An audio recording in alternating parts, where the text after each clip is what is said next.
we can't read too much into the gospel, but at the same time we have to really pay attention to see what's there. And one of the things that struck me this morning as I was reflecting on this gospel is these are the 12 apostles, or 4 of the 12 apostles being called this morning, right? And it's 2 sets of brothers. 2 sets of brothers. Remember the movie Saving Private Ryan?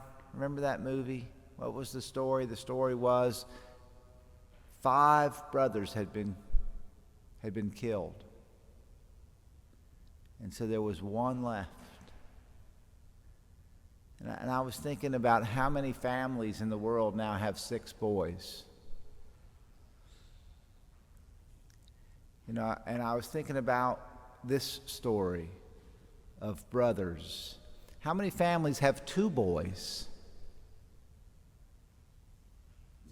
It used to be every family just about had 2 or 3 boys or 4 boys. I mean, once upon a time. And when I was in the seminary, we had a couple of brothers, siblings who were in the seminary. And I visited another seminary, and they had 2 sets of brothers in their seminary. And I thought to myself, all of that was kind of coming into my mind this morning as I was thinking about these brothers.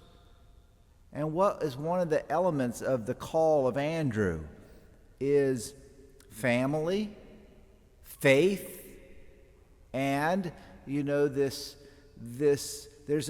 kind of a domestic scene here.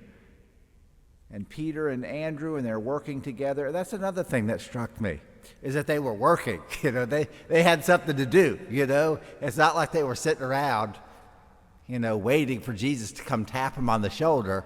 And I remember more than once in my life I've had the opportunity to visit with someone who's maybe in a difficult place, and they were between jobs or whatever it might be, and they were like waiting for the perfect job. And I'm like, don't wait for the perfect job, just get a job, When you have a job, it'll be easier for you to get another job,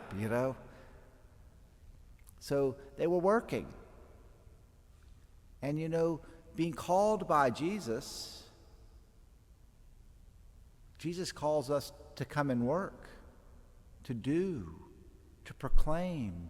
How are people going to hear? Did you hear faith comes from hearing? Did you hear that in the gospel in the first reading today? So how are people going to hear unless somebody tells them?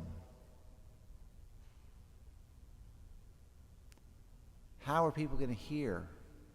And so we have the apostolic ministry in the church. We have the 12 apostles, and now we have the bishops in the modern church. But again, we are not called to be spectators. I pray very regularly, and I remember I quit praying very regularly for vocations to the priesthood. It's part of my regular petitions y'all hear me say over and over. And someone said, Father Mike, you haven't been praying for petitions, you haven't been praying for priests. And I says, okay, I just kind of fell off the radar a little bit. So I try to go back and do that. But what else do I pray for? I pray for vocations to the priesthood and religious life. And I pray for life-giving marriages, don't I?